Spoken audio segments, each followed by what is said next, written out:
Even though it's the bye week, doesn't mean we still can't keep talking UCLA football. They're 6-0, top 11, top 12, whatever poll you're talking about. 6-0 overall, 3-0 in Pac 12 play. So, in the meantime, let's go over a half season in review. For one, kind of going over the season so far. And then another thing, let's see how I did in my preseason projections. You guys are going to laugh. I'm an idiot. Let's get to it. Locked On UCLA. Let's hit that music. You are Locked On UCLA, your daily podcast on the UCLA Bruins. Part of the Locked On Podcast Network, your team every day.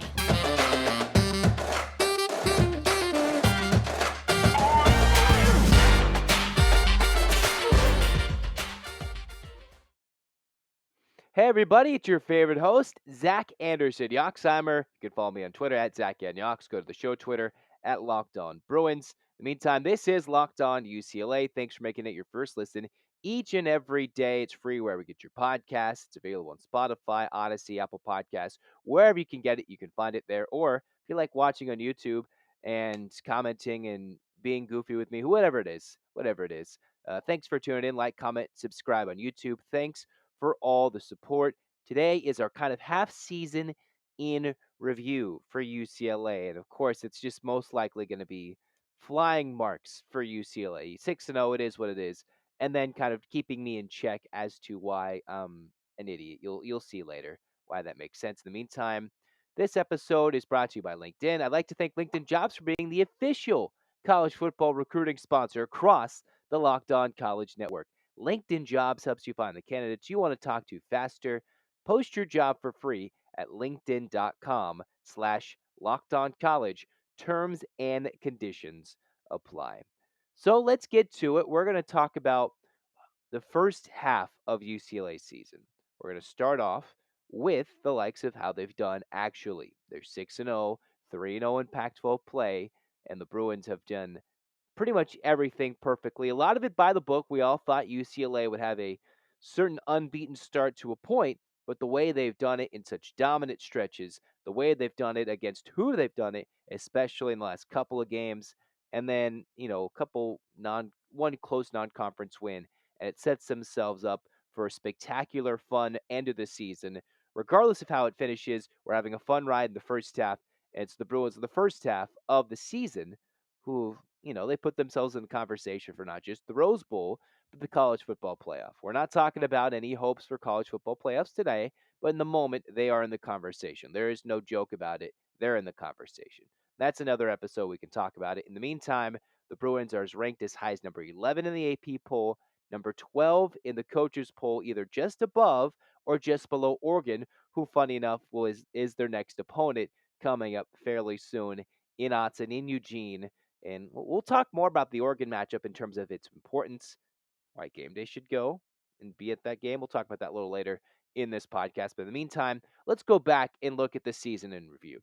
I was there that heat desert fest, whatever you can call it, when UCLA played against Bowling Green. 45-17, UCLA won to beat Bowling Green. The good old Falcons, they knocked them down. Bowling Green out of the MAC. UCLA got down 17-7 and all of a sudden had a block punt for a touchdown. You remember they missed a couple of field goals. Dorian Thompson-Robinson, who now has looked spectacular since then, started off by throwing a pick early after his amazing season-opening game-tying 60-yard touchdown run or something like that in the first game. But it was UCLA when all the Bruins fans were getting mocked, nobody there, whatever it was, be it the Rose Bowl, however it may seem. UCLA, with arguably their worst performance, their most lackluster of the season, coming against Bowling Green, where they won it 45-17. They still won by 4 scores. They didn't allow their single point in the second half. And by the time the fourth quarter was around, the Bruins had their second and third stringers in, scoring touchdowns on Bowling Green. But it's the optics of that first game, which is why even myself and probably everybody across the country had UCLA fans worried and doubting as to, okay, Bowling Green isn't exactly a top tier opponent in a pretty weak at the time and still is for the most part non-conference schedule in terms of names and at least in terms of records as well, UCLA put in their worst performance of the season against Bowling Green. There's no doubt about that. You can't tell me. I was there. I was looking at from the second row. They couldn't pay anybody to get in the Rose Bowl to go watch that game, and I don't think anybody would have wanted to because it's 5,000 degrees that day, and the Bruins played their worst game in front of the smallest crowd in Rose Bowl history. Well, luckily for us, UCLA fans, Locked On UCLA, everybody, and Bruin Nation, UCLA, that was their worst performance of the season thus far. They've improved, and while they saw a pretty terrible Bowling Green team eventually beat a Marshall team who beat Notre Dame, but also lose to an FCS team in Eastern Kentucky in 7 overtimes at home, jury's still out on Bowling Green as to how mediocre or bad they are, but for the Bruins, their worst performance of the year is still a 28-point win. I think, which is interesting, was a telling sign of things to come. That their worst game of the year, they played horribly and they still won by 4 scores at home and dominated the second half 21-0 against Bowling Green at a weird kickoff time. They had one that was one of two 11 a.m. or 11:30 a.m. kickoffs at home, and then the Bruins go against Alabama State following that week 1 win and dominate the Hornets. It was a nice celebration. They brought the Mighty Marching Hornet Band, which, as I said, would be the most entertaining of the game. No Zach Charbonnet, Dorian Thompson Robinson, whose numbers already look good and are in Heisman running through the first half of the season. He was pulled early against the Hornets. They let Garbers go through it and practically finish that game, and the Bruins won it 45-7. So think what would have happened if there was a Charbonnet, if there was Dorian Thompson Robinson playing the whole game, and they kept him out of check. Remember, Dorian Thompson Robinson got hit on a weird run in that Alabama State game. But the thing about that Hornet game, UCLA did what they needed to do, got so many different players, times, touches, touchdowns, whatever it may be. They got, most importantly, DTR and Zach Charbonnet some rest in week 2 in a game where they still won handedly. And while it's kind of a little bit interesting, Alabama State moved the ball a little bit in that first half. The Bruins again, a telltale sign of things to come. Second half dominance, outscoring the Hornets 14-0. When the game was kind of close in that early second quarter, UCLA eventually turned on the gas, turned it on with Garbers leading the charge. No Zach Charbonnet, and still found a way to lead it by 24 points at the half. So with the second unit, they found ways to do things that were successful, and the Bruins were able to walk away with another dominant victory. That time against Alabama State, the first HBCU and first non FBS opponent the Bruins have played in their history, the first time they played an FCS team. Then came the most interesting one, and probably the most overlooked and misconstrued game of the season thus far, the South Alabama game. UCLA, well, I say yes, played their worst game against Bowling Green. They played a close game against Alabama. You could argue with me in terms of maybe the Bruins made the Jaguars look better than they should have, but at the moment, with UCLA 6-0, South Alabama is 4-1. They have a big 2-game stretch. They're from the Sun Belt. That was in the midst of the season where a lot of Sun Belt teams were going to knock off big Power 5 teams who were either ranked at the time or whatever it may be. UCLA escaped, as I always like to quote Josh Lewin, the Sun Belt surprise. And, well, aren't we better off for it? UCLA beat the Jaguars by a point. This was the first game, and maybe the reason why I picked UCLA to lose to Utah in terms of the in-season prediction, because South Alabama ran over them. Not ran over them, but they outrushed UCLA. For the most part, slightly contained the Bruins. But again, the 1 point score isn't indicative of what happened. UCLA fumbled on the 1 yard line. They also, on a pitch play right, Dorian Thompson Robinson, I believe to Keegan Jones, he dropped it, and there was a miscommunication there. So when you're walking into the end zone, a missed pitch, and UCLA said, oops, let's hand 2 turnovers and gift it to South Alabama. And again, that was an 11 a.m. start time on the West Coast. We got to give that a little credit too, and probably give some credit to the Jaguars, who have one of the youngest coaches, if not the youngest in the FBS with Kane Womack. You have a Jaguar team who's probably a little overlooked, I should say. A lot of Power 5 transfers, a little bigger on the line than what the Bruins maybe have been were expecting in that game. And in week 3, whatever it may be, UCLA, who was trailing through halftime, trailing after 3, For the first and only time during the season, they found themselves trailing in the fourth quarter and outscored South Alabama by 9 points in the fourth and ended up dominating that fourth quarter.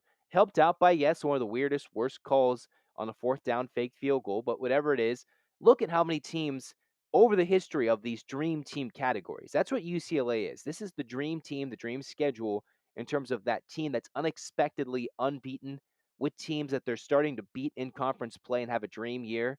UCLA and those other, whatever it may be, the teams you don't expect to be unbeaten. There's always one or two in college football, whether it be throughout the regular season, through a conference championship, or at least to week 10, week 11, whatever it may be.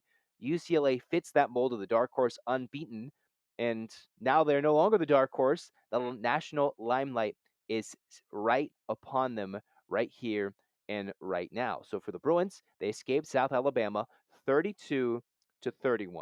They escaped it. They did what they needed to do. Outrushed for the only time this season, and then the Bruins found a way to recover and then started Pac-12 play where they played the likes of Colorado. The Colorado game, it speaks for itself. They dominated. Everybody expected UCLA to beat Colorado on the road, and they did. They ran all over them. Charbonnet came back. He was able to start things after missing the game, and Dorian Thompson-Robinson being pulled, and they played the South Alabama game, led that to an easy field goal, and then Colorado easy. That was an easy victory. That was guaranteed. The first road game and another 11 a.m. kick on the Pacific Coast, West Coast, but it was the Bruins who went through and took care of business against the Buffaloes for the meantime to get the victory. Now we'll talk and tell you some words about LinkedIn jobs as we get things rocking and rolling. In the meantime, before we get to our where you can make fun of me, just know that these days every new potential hire can feel like a high stakes wager for your small business. You want to be 100% certain that you have access to the best qualified candidates available.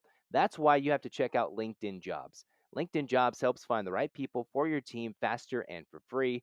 Use the simple screening tools like with the right skills and screening questions that can find the right skills and experience to find those qualified candidates who you'd like to prioritize and interview and hire. That's why small businesses rate LinkedIn Jobs number one in delivering quality hires versus leading competitors. LinkedIn Jobs helps you find the qualified candidates you want to talk to faster. Post your job for free at linkedin.com/lockedoncollege. That's linkedin.com/lockedoncollege to post your job for free. Terms and conditions apply. All right. I know I said I was going to roast myself in this podcast, and this is this part of the season. Well, let's get to it. In my preseason prediction, before the week of prediction, I had UCLA 5-1. Well, here they are sitting 6-0, as I've kind of teased from the podcast as we're talking Locked On UCLA. The Bruins were 4-0, a scare against South Alabama, what I call the worst game of the season against Bowling Green. And rightfully so, while some may have seen through the first couple of weeks struggles for the Bruins, it was still all right, ideal for the national media to kind of keep UCLA cast to the side, keep all the eyes on the Trojans and their shiny new products and whatever it may be, and all the other teams who always get overhyped every year. And it was the Bruins who found themselves sucked out of the limelight until they got to play Washington at home, coming off a dominant Colorado victory, who were 4-0. The Bruins were 1-0 in Pac-12 play against a top 15 ranked Washington team who's now out of the top 25 after they lost shockingly to Arizona State on the road. And against the nation's leader in passing yards, UCLA beat Washington. The funny part about what I had said in the preseason, you can go back. You can go back to the episode. It says UCLA preseason projection. And I had UCLA going 5-0. Simple as that, as we're going to start the roast. But my part was I had said UCLA was not going to be battle tested. Boy, was I wrong. The South Alabama game and then a Washington team that at the time, and certainly for UCLA's defensive purposes, was their biggest test all season, a good test to push them going forward with confidence going into Utah, where the Bruins only ended up winning 40-32 against Washington. But still, I had UCLA 5-0 and said they weren't going to be battle tested until the Utah game. I was wrong. South Alabama, that was a tight one out there, 4-1. Washington, regardless of what you think and how they're going to play the rest of this season, that was a much tougher than expected home game even with their new head coach, Kalen DeBoer, and the new starting QB with Michael Penix Jr., who still throws the ball over the yard. You got to beat them, and you got to be who's in front of you. The Bruins proved with a very stout performance. One could argue that that Washington performance through three quarters was the best performance for UCLA this season. Through three quarters, I could argue that that UCLA game against Washington was the best performance that they had put on all season long. But then the fourth quarter happened and they were kind of, they made it look closer than it needed to be. So UCLA came through and got the victory against Washington. I said, all right, 5-0, here it goes. In the preseason prediction, this is what I said when Utah was going to come to town. I had UCLA, even Zach Candy, our guest at the time, back in that preseason projection episode, we all had UCLA losing to Utah, and even the week of, I kind of changed my prediction in terms of how close it would be. In the preseason, this is what my idiot self said.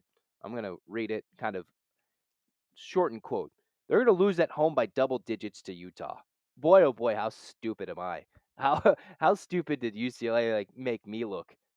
The Locked On UCLA host by simply dominating Utah 40-32 in a game that, while it was equally close, was not as close because Utah couldn't get a stop until literally the last play of the game to save their life against the UCLA offense, who start to finish led that game in against Utah. Not even like that Washington game, UCLA start to finish dominated the Utes, and I had them as double-digit home dogs in my preseason lane prediction. During the week, I then adjusted it to a 3-point game, and then lo and behold, completely blowing everybody out of the water, the Bruins merged in their biggest game in the Chip Kelly era with the victory.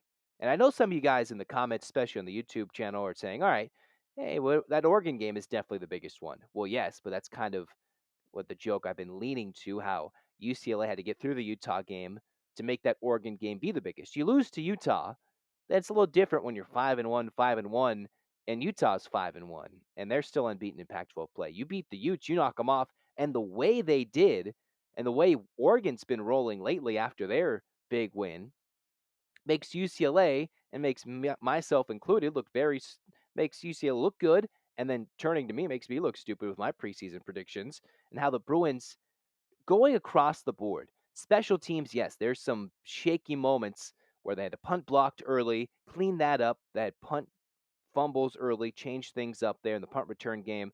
Finally saw Kaz Allen do fantastic, get some crucial kickoff returns against Washington, against Utah to set the tone.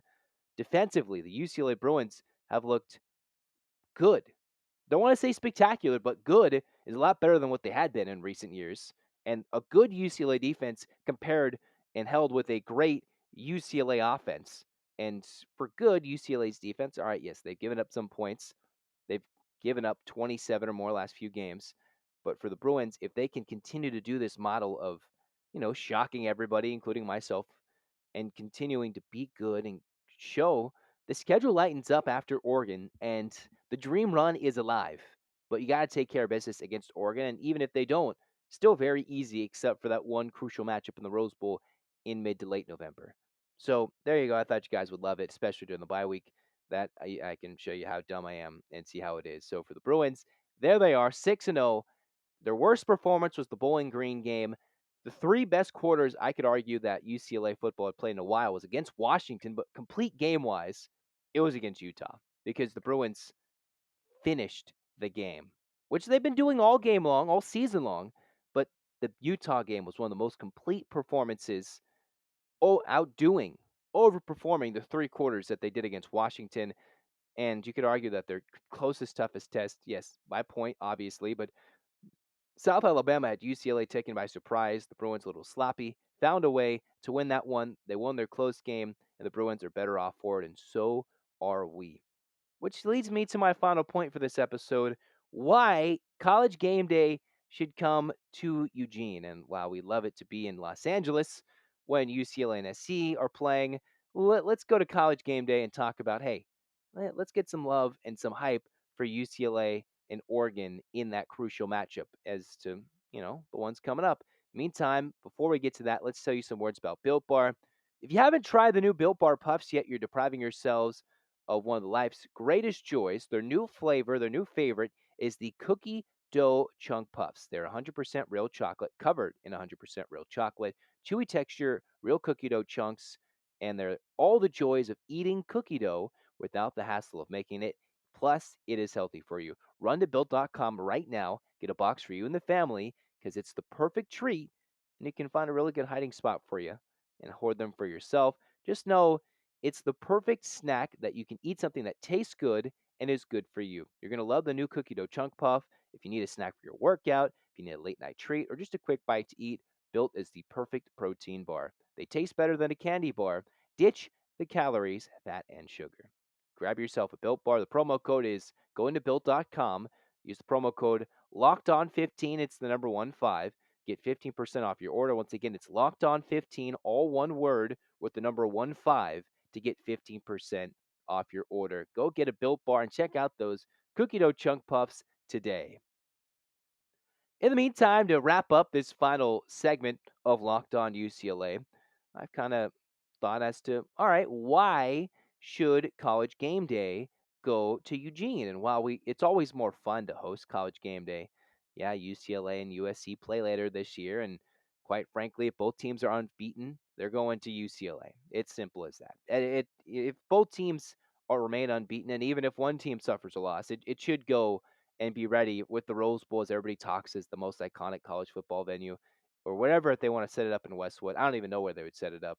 In the meantime, we're going to talk why UCLA-Oregon should be the College Game Day game. This is an important week in the college football slate, which could, quite honestly, alter UCLA's postseason hopes as to where they slot in, whether with the college football playoff committee's about to start releasing their rankings of their own. All we're going off of right now is the media and the coaches poll. Soon enough, the media will no longer have an important part with the college football playoff committee releasing their rankings. And so far, while we talk about, all right, certain games, certain whatnot, in college football, this is what the top 25 slate looks like in this week while UCLA sits idly.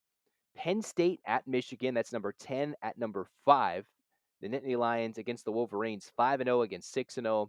You have Alabama, who sits without the likes of possibly Bryce Young. And in this poll, they're dropped to 3. I know there's different polls having the Crimson Tide wherever, but they're playing, our old friends in Tennessee and Knoxville. Both teams going in 6-0 or 5-0. And for the Vols, that's one of their biggest games, if not their biggest game in program history in a long time, in most recent history, in a decade, 2 decades plus for Tennessee football. And Oklahoma State plays at TCU. Both those teams are 5-0. So there's going to be some losses, as even USC goes to a pretty angry Utah team in Salt Lake City. So there will be some carnage in college football. There will be. I'm not going to be sitting here telling you who it is, but teams are going to lose, and those teams are sitting in front of UCLA. How much credit they get for a loss, and how stupid are we going to think about it while polling and whatnot, whatever it may be. UCLA and Oregon, because they're both not playing this week, are going to jump, possibly, as some of you have already alluded to, they're going to jump probably, hopefully, into the top 10 and make this a top 10 matchup, either a 10-11, a 9-10, whatever it may be. And these are the most important games. Oregon still has a chance. You can go check out our dear friend Spencer McLaughlin. He spent his whole day talking about how Oregon maybe have an outside shots. Do they have an outside chance at a college football playoff berth if they can run the table after their loss to Georgia? UCLA, well, quite frankly, this could be the most important season in recent UCLA football history with the transition to the Big Ten, with USC trying to become all the hype once again. Can UCLA, despite all the jokes, all the dark horse, and all the doubters, including myself, whatever it may be in certain aspects of this UCLA football team, this is an important game, and we'll talk about it more in depth. But I think game day in week 8, there's nothing truly important. There's Syracuse Clemson. Nobody wants to watch. I mean, I like to watch it, but for a game day, no. Texas Oklahoma State, that Big 12 is tired and true, and Kansas State TCU, that doesn't meet the hype of UCLA on the road and a crazy awesome environment in Eugene. UCLA Oregon is the best game of the week in week 8 of the college football season. It'll be the 7th game for both teams. The 6-0 Bruins against the 5-1 Oregon Ducks, whose only loss was to the number 1 team in the nation currently in Georgia, who UCLA just lost their top recruit to. But game day should go to Eugene and give the Pac-12 some love, even though UCLA is leaving it. But for the moment, give the West Coast some love and give the Bruins some love. I know everybody wants to give the Bruins love now, but no better way to do it than giving the Ducks and Bruins game day, even though the game's in the middle of the day on a different network. So it'll be fun to see if UCLA and Oregon can get that respect, or if they're going to save a potential UCLA game day for when they play USC down the road, down the line in November. But in the meantime, that's our kind of mid-season review of the Bruins. Just kind of, all right, this is what they went through. Biggest, best performance, worst performance. How I sounded like an idiot, even though I still had them hitting over that win-loss total of 8.5. I had them at 9. Here they are already bowl eligible, practically going to blow through the roof and just blow everybody's expectations out of the water. Even if you had them competing for a Rose Bowl berth, here they are dominating at the midway point of the season. So I hope you enjoyed this one. Go check out Locked On Pac-12 with Spencer McLaughlin. Go make it your second listen today. He's got a great show looking all over the Pac-12. I'm pretty sure he picked Utah. I'm not sure what he did, but he's probably talking about UCLA as he rightfully should, as we all rightfully should on the football side of things. In the meantime, this has been Locked On UCLA. Go Bruins and get your hands in the air for an 8 clap. I know we probably didn't get to it. Let's get crazy. We're going all over sorts. We're getting crazy. We didn't do it in the beginning, but we always get one of them in. And 1, 2, 3, 4, 5, 6, 7, 8. UCLA. UCLA. Fight, fight, fight. Yeah. Yeah, let's go. Make up for all the 8 claps we may forget. You know, when you do the show every day, sometimes when you have 28 claps, you gotta make sure you get them in. Oops. This has been Locked On UCLA. We'll talk more Bruins football, basketball, everything UCLA coming up. Go Bruins. Let's go.